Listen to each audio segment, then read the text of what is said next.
J'ai une bonne question pour vous. La Bible, peut-on s'y fier?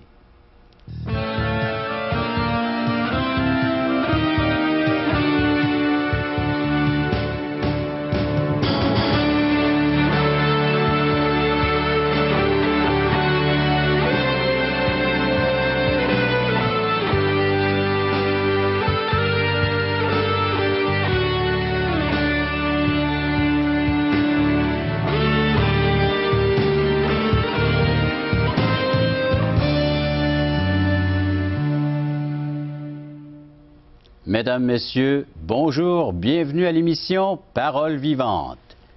Bible en main, pour la prochaine demi-heure, on va regarder le contenu de ce livre. Entre autres, y a-t-il des erreurs dans ce livre?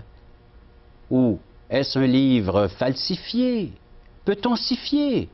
C'est ce que nous allons voir avec l'aide d'un invité. Également, un chant. Rachel Petit, qui va nous interpréter le chemin vers la vérité. Vous pouvez également nous écrire, nous donner des commentaires, nous en faire part par téléphone, par écrit. Par téléphone, 1-877 l'Espoir, 1-877-537-7647. Et via Internet, le site espoir.ca. Je pose la question à notre invité. Monsieur René Frey, bonjour. Salut Régent. La Bible, est-ce un livre fiable? Tout à fait. Quand je me perds dans la ville de Québec, je prends une carte et je peux retrouver la route de la capitale. Si je me perds dans le bois, une boussole va m'aider. On peut se fier à ces instruments. Celui-ci est l'instrument pour connaître la vie éternelle. C'est un guide infaillible. Il n'y a pas d'erreur ici. Alors, autant que l'on peut se fier à une boussole, à une carte routière, je peux me fier à ce livre qui m'indique le chemin, la route à suivre pour me rendre vers mon Dieu. C'est lui qui en est l'auteur. Il l'a inspiré d'un bout à l'autre. Donc, c'est vraiment un chemin qui me montre comment être sauvé, comment surmonter le péché, comment vivre ma vie ici-bas. Et la preuve pour moi la plus importante, Régent, c'est que le Seigneur Jésus-Christ lui-même a eu la plus haute estime pour ce livre-là. Je dois avoir la même attitude. Oui, le Seigneur Jésus s'est référé à maintes et maintes reprises tout au long de son ministère public. Il connaissait l'Ancien Testament presque par cœur. Il l'a cité souvent, il l'a vécu, et il a dit « Ta parole est la vérité ». Voilà sur une base solide sur laquelle je peux fonder une vie. Tout à fait. Le Seigneur Jésus a prouvé la véracité de la Bible par sa propre vie et ensuite par sa mort et sa résurrection. C'est le sceau de ce livre. Comment vous allez, dans les prochaines minutes, nous démontrer que ce livre n'est pas un livre falsifié ou un livre sans erreur? Nous allons regarder les preuves de l'infaillibilité par la déduction de l'inspiration et ensuite par les témoignages indépendants et ensuite par la parole de Jésus-Christ lui-même. Donc, par cette parole, autrement dit son propre contenu, vous allez nous démontrer que ce livre, un livre auquel on peut lui faire confiance et même baser toute ma vie et mon éternité. Et des livres comme le Code da Vinci, tous ces livres-là vont tomber en cannelle devant la véracité éternelle de ce livre. J'ai hâte d'entendre la façon que vous allez aborder pour nous démontrer que ce livre est un livre qui mérite notre confiance. L'auteur lui-même, Dieu, appelle notre cœur, appelle l'être entier que nous sommes à lui faire confiance, à s'abandonner à lui. Je vous encourage à faire ce geste, ce pas. Et puis dans les prochaines minutes, eh bien, nous allons regarder ensemble son contenu et répondre à cette ultime question pour notre vie. Un livre qui mérite notre confiance, la Bible. Donc, suivez-nous dans cette merveilleuse histoire de la Bible, la parole vivante, la parole d'un Dieu unique, le seul qui veut se manifester, se faire connaître à chacun d'entre nous. Vous êtes invités à le faire. Vous avez une portion des Écritures à la maison, prenez-la et on regarde ensemble ce qui va suivre. Parole vivante vous invite à participer à l'un des nombreux merveilleux déjeuners de l'espoir. Ces déjeuners ont lieu dans plusieurs restaurants réputés de la région et vous sont offerts gratuitement. Venez entendre le témoignage d'une vie transformée par la puissance de Dieu. Pour connaître les détails concernant l'endroit, la date et l'heure pour votre région, composez le 1-877-537-7647 ou notre site web www.espoir.ca.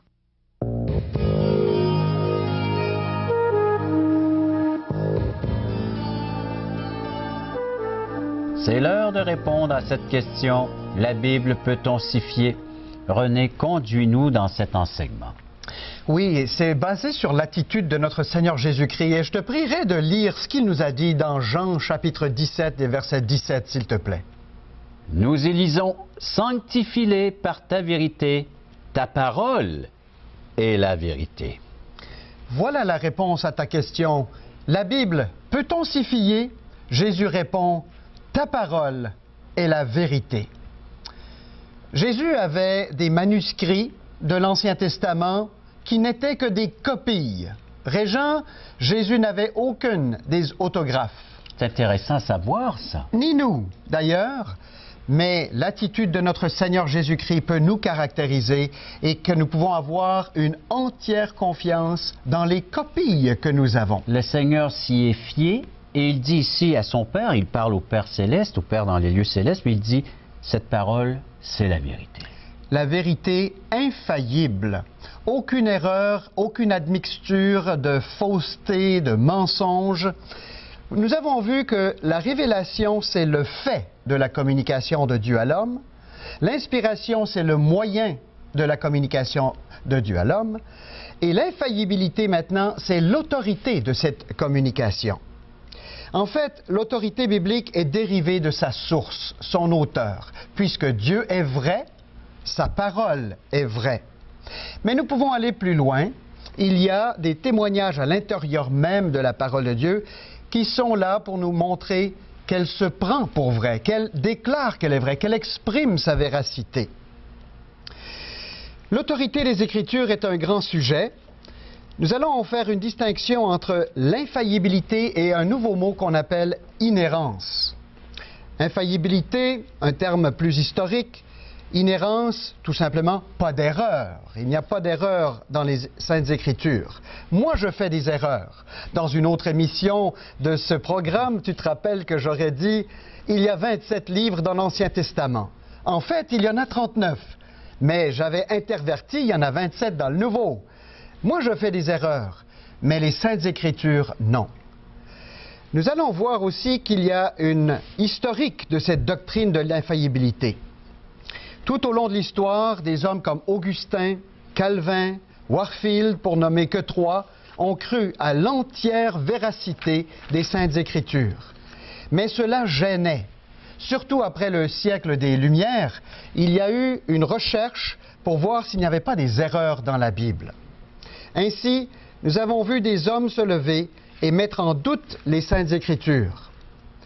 Je regrette que l'Église catholique romaine, avec tout le respect qu'elle a eu pour les Saintes Écritures à travers les siècles, a commencé à lésiner à Vatican II. C'est là que nous avons appris qu'une nouvelle doctrine était faite concernant les Saintes Écritures où on disait que la Bible est vraie en vue de notre salut. C'était donc une nouvelle qualification où on disait que le contenu salutaire des Écritures pouvait être vrai, mais les autres détails géographiques, scientifiques, historiques pouvaient se tromper. En décortiquant donc les Saintes Écritures, des choses je pourrais dire, bon, ça c'est inspiré, ça ce n'est pas inspiré, ça c'est de Dieu, ça ce n'est pas de Dieu. Et voilà.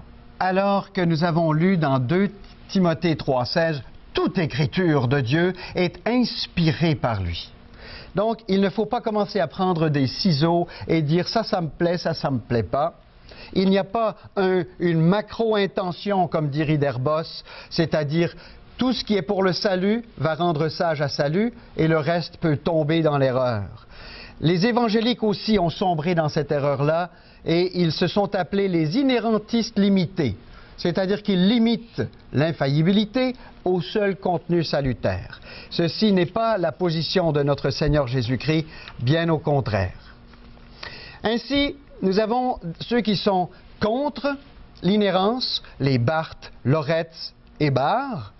Il y a ceux qui réduisent l'inhérence à un contenu salutaire, mais toi et moi, nous avons compris que dans les Saintes Écritures, le Seigneur Jésus-Christ lui-même ne met jamais en doute un seul mot. Il a une très haute estime de la parole de Dieu. On voit déjà cette attitude dans les prophètes de l'Ancien Testament. Dans Ésaïe 45, verset 23, l'Éternel dit par la bouche d'Ésaïe, « Je le jure par moi-même, la vérité sort de ma bouche et ma parole ne sera point révoquée. » Donc, la parole est inspirée par Dieu, elle sort de sa bouche, et ce qui sort de sa bouche est vrai et irrévocable. Dieu le certifie. Mais comme je te l'ai déjà dit, Régent, pour moi, le clou, la base la plus importante de mon attitude face aux Écritures, c'est celle de Jésus. Il a dit lui-même dans Matthieu 5, 17, « Il ne disparaîtra pas de la loi un seul iota. » Le iota, c'est un point sur le i. Un trait de lettre, c'est la barre sur le t. Jésus a dit, il ne disparaîtra pas un seul iota, un trait de lettre, jusqu'à ce que tout soit arrivé. En se référant à tout l'Ancien Testament, la révélation qu'il y avait dans son temps. Et il a aussi étendu cette même inspiration et inhérence à ses propres paroles en disant que ses paroles ne passeraient point. Le monde, la terre pourrait passer, mais ses paroles ne passeront point. Ensuite, il dit dans Jean chapitre 10 et verset 35, cette parole très proche du terme inhérence ou infaillibilité, il dit « L'Écriture ne peut être abolie. L'Écriture ne peut être défaite. L'Écriture ne peut être dissolue. L'Écriture ne peut être contredite. Elle ne peut pas être mise de côté. » Jésus a vraiment une forte expression ici. Et cette phrase, elle vient appuyer un psaume. Il est en train de parler à ses contradicteurs qui lui disent « Voyons, tu n'es pas Dieu. » Et Jésus dit, bien, il y a un psaume où il est écrit, vous êtes des dieux, en parlant des juges d'Israël. Et pour appuyer cela, il dit, et l'Écriture ne peut être abolie. Donc Jésus voyait que rien, même pas dans les psaumes, un psaume même pas de David, mais d'Asaph, un psaume, disons, relativement obscur, toute la parole de Dieu, dans ses moindres détails, pour le Seigneur Jésus, l'Écriture ne peut être abolie. Jésus lui-même, lors de son ministère, s'est référé au récit de la Genèse, le déluge, Jonas. Oui. C'est des références de l'Ancien Testament, puis il se les appropriait pour son propre ministère, pour sa propre vie. Les détails historiques et géographiques accompagnent le contenu salutaire. On ne peut pas distinguer au couteau comme ça les deux. L'apôtre Paul continue en disant qu'il y a un lien entre la vérité et son évangile. Et nous lisons cela dans le passage de 2 Corinthiens 4.2 où il dit « Je publie la vérité sans altérer la parole de Dieu. » Alors il lie vérité et évangile. Son évangile, c'est la vérité. Il n'y a pas d'erreur. C'est une équivalence merveilleuse. Pierre aussi va aussi loin que cela et nous lisons dans 2 Pierre, chapitre 1 et au verset 13, que dis-je? 2 Pierre, chapitre 1 et verset 3. Alors, nous voici. Comme sa divine puissance nous a donné tout ce qui contribue à la vie et à la piété au moyen de la connaissance de celui qui nous a appelés par sa propre gloire et par sa vertu, lesquels nous assurent de sa part les plus grandes et les plus précieuses promesses. Ainsi, Pierre inclut dans la parole confiée aux apôtres ces paroles à lui. Quel beau contexte! Nous avons vu dans l'Ancien Testament des paroles comme Psaume 12.7, où la parole est comme un argent pur, 7 fois épuré sur le creuset. Et nous lisons une expression qui est très proche de l'inhérence dans Luc 1.4. Voici un terme que je dirais comme le mot infaillible. Il s'agit du docteur Luc, un des écrivains de la Bible. Un médecin. Oh, il fait des recherches très précises. On connaît nos amis les médecins, ils sont scientifiques, ils cherchent l'exactitude. Et c'est l'approche qu'il a eue envers les écrits. Voilà, il a fait des recherches très simples, du moins très, très profondes. Luc 1, verset 4. Afin que tu reconnaisses la certitude des enseignements que tu as reçus, il m'a semblé bon, verset 3, après avoir fait des recherches exactes sur toutes ces choses depuis leur origine, de te les exposer par écrit d'une manière suivie. Le mot ici, la certitude, c'est le mot original asphaleia. C'est ce qui donne notre mot asphalte. Or, nous avons compris que le mot asphalte, c'est là pour qu'on ne tombe pas. Ce que Luc est en train de dire, c'est « J'ai fait des recherches pour que tu ne tombes pas au Théophile, celui à qui il écrit cet évangile. » On ne va pas tomber, c'est infaillible. Infaillible, ne pas tomber, ne pas faillir. Cette écriture est vraiment l'écriture éternelle. Et quand nous lisons le Code da Vinci, ce livre qui va bientôt être au grand écran, nous voyons des obscurités, de l'occultisme, de l'erreur. Les ambiguïtés. Tout à fait. Mais sache ceci, c'est qu'il y a dans cette Bible un chapitre dans 1 Corinthiens 15 qui a été écrit seulement 15 ans après les événements. Parce que Code da Vinci nous dit « Oh, il y a beaucoup d'années qui ont passé, ça a pu être falsifié. » Regarde 1 Corinthiens 15. Et si tu pouvais nous lire, disons, les premiers versets ici, dans le chapitre 15, s'il te plaît, vas-y. 1 Corinthiens 15. Je vous rappelle, frères, l'évangile que je vous ai annoncé, que vous avez reçu, dans lequel vous avez persévéré, et par lequel vous êtes sauvés, si vous le retenez dans les termes où je vous l'ai annoncé. Autrement, vous auriez cru en vain. Et le verset 3 et 6. Je vous ai enseigné avant tout, comme je l'avais aussi reçu, que Christ est mort pour nos péchés selon les Écritures. Il a été enseveli, il est ressuscité le 3e jour selon les Écritures. Il est apparu à Céphas, puis aux 12. Ensuite, il est apparu à plus de 500 frères à la fois, dont la plupart sont encore vivants et dont quelques-uns sont morts. Et voilà, 15 ans après les événements, cet épître paraît. Ils étaient encore vivants, tous ces témoins-là. Nous voyons une continuité providentielle. Dieu a veillé sur les détails de la transmission de son écriture et nous pouvons nous fier à ces documents-là. Ils sont véridiques et ils nous enseignent comment avoir la vie éternelle parce que Dieu est un Dieu d'amour qui veut communiquer avec l'homme perdu. Et le message principal de cette révélation, c'est qu'il veut sauver le pécheur. Chers amis, que tu puisses reconnaître ta position devant Dieu, ce Dieu saint et juste, en tant que pécheur. Un être humain qui a besoin de pardon et Dieu te l'accorde tout à fait gratuitement à la personne de Jésus. Écoute ce chant, un temps de réflexion, de méditation sur le chemin qui mène à la vérité.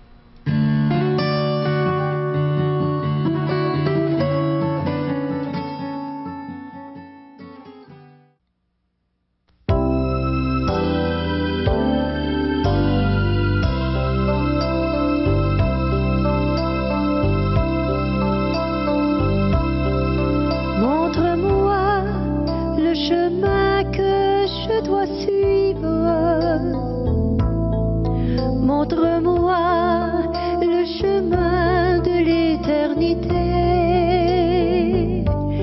Prends-moi par la main que je vive. Montre-moi le chemin de l'éternité. Je m'épuise à force de marcher. Je suis fatiguée de courir seule. Aide-moi, éclaire ma vie. Dirige-moi par ton esprit. Montre-moi le chemin que je dois suivre. Montre-moi le chemin de l'éternité. Prends-moi par la main que je vive. Montre-moi le chemin de l'éternité. Je m'abandonne entre tes mains. Sois le Seigneur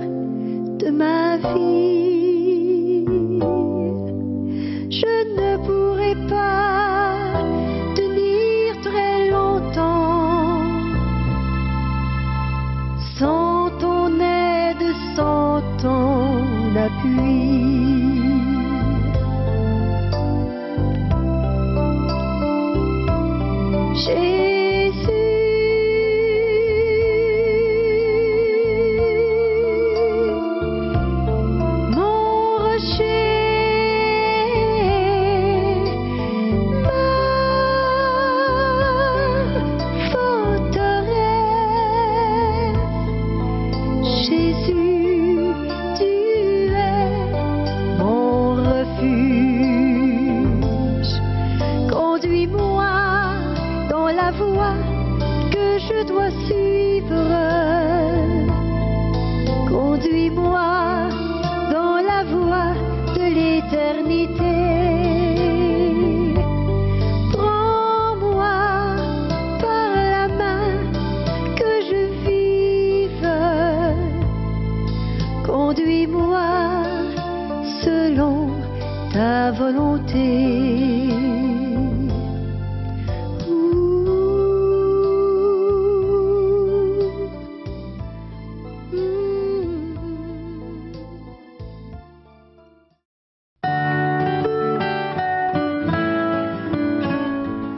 C'est une partie que j'aime beaucoup vous présenter dans le cadre de ces émissions Paroles vivantes, la partie témoignage. De voir des vies transformées par la puissance de la parole de Dieu. Aujourd'hui, j'ai le plaisir de vous présenter Élisabeth Frey. Bonjour Élisabeth. Bonjour Monsieur. Bienvenue à l'émission Paroles vivantes. Merci beaucoup. Tu as connu le Seigneur très jeune. On Oui. le constate aujourd'hui. Oui. Raconte-nous cette histoire. Donc, j'ai une histoire spéciale, c'est que mes deux parents connaissent le Seigneur Jésus. Donc, dès mon jeune âge, ils m'ont amené à l'Église et j'ai connu les histoires de la Bible étant très jeune. Et déjà, j'avais un intérêt particulier pour ces histoires. Et à l'âge de 5 ans, je suis allée chez ma grand-mère qui, elle aussi, connaissait Jésus. Et elle nous en a parlé à tous les petits-enfants. Et elle a invité, après avoir parlé de Jésus, elle nous a invités, est-ce que vous voulez connaître Jésus personnellement? Est-ce que vous voulez le connaître? Et puis, je m'en rappelle que moi et un de mes frères, on a dit oui, on veut le connaître personnellement, on veut connaître qui est Dieu et recevoir la vie éternelle aussi. Alors, j'avais 5 ans, j'étais tout jeune. Et puis, donc, je me rappelle encore que j'ai prié avec ma grand-mère. À 5 ans, tu prenais cette décision Oui. marquante dans une vie et pour l'éternité. Oui. Tu faisais un choix. Oui. Tu réalisais peut-être pas tout l'impact, la portée de ce Non. geste, Oui. mais déjà ton cœur était ouvert. J'aimerais recevoir Christ comme sauveur personnel. Oui. Et par la suite? Et par la suite, j'étais pour un temps dans une école chrétienne aussi. Donc, j'étais bien entourée. Et un peu plus tard, cette école a fermé. Donc, je me suis... C'est une école où on apprend diverses matières, mais avec l'éducation chrétienne, C'est ça. évangélique. Oui. Et je me suis... D'une année à l'autre, c'était d'une école chrétienne privée à une école publique, comme ça. Donc, d'être confrontée à une autre réalité, ça a été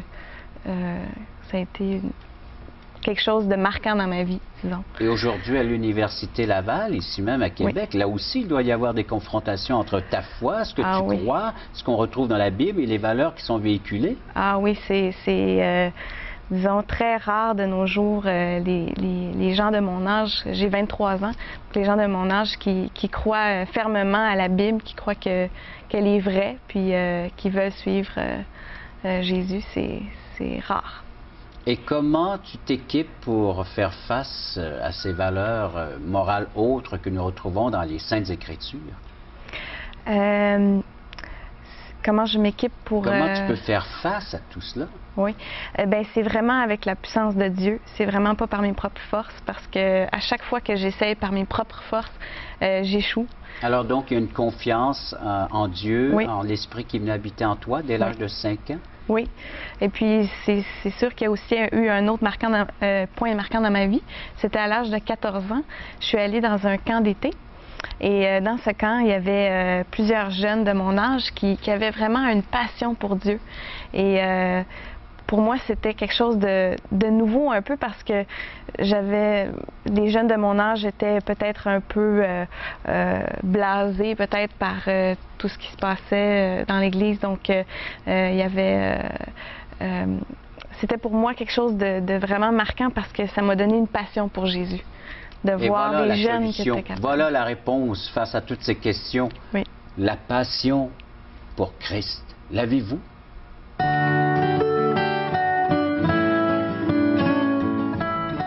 Je remercie nos invités d'aujourd'hui. Élisabeth Frey, merci beaucoup de ta participation. Merci de votre Le Seigneur invitation. continue cette œuvre qui a commencé dans cette jeune vie. Et nous avons reçu également le papa, M. René Frey, qui nous a parlé que la Bible est sans erreur et on peut vraiment y faire confiance. Je vous offre de la littérature tout à fait gratuitement. Vous pouvez nous en faire la demande au numéro de téléphone suivant, 1-877-l'Espoir, 1-877-537-7647 ou via notre site internet espoir.ca. Vous pouvez nous faire part de vos commentaires, des questions. Et si vous avez naturellement des thèmes que vous aimeriez que l'on aborde dans nos prochaines semaines, dans les prochaines émissions, faites-nous le savoir, toujours avec les mêmes coordonnées. Et demandez-nous notre littérature. Un tract qui a comme titre aujourd'hui l'espoir, c'est Jésus. Et également ce petit cahier, questions fondamentales. Vous pouvez nous en faire la demande, c'est tout à fait gratuit. Alors on vous l'offre gratuitement. Tout cela dans le but de vous aider, de vous accompagner dans ces démarches d'ordre moral et spirituel. Ouvrez la Bible. Vous en avez un exemplaire à la maison. Ouvrez-la. Je vous en supplie. Pourquoi? Vous allez y trouver le merveilleux message que Dieu a bien voulu laisser à chacun d'entre nous. Un message d'espoir, d'amour. Si vous ouvrez votre cœur à ce message et à la personne qui est décrite, la personne de Christ, vous avez, par le fait même, la vie éternelle. Au revoir, à la prochaine.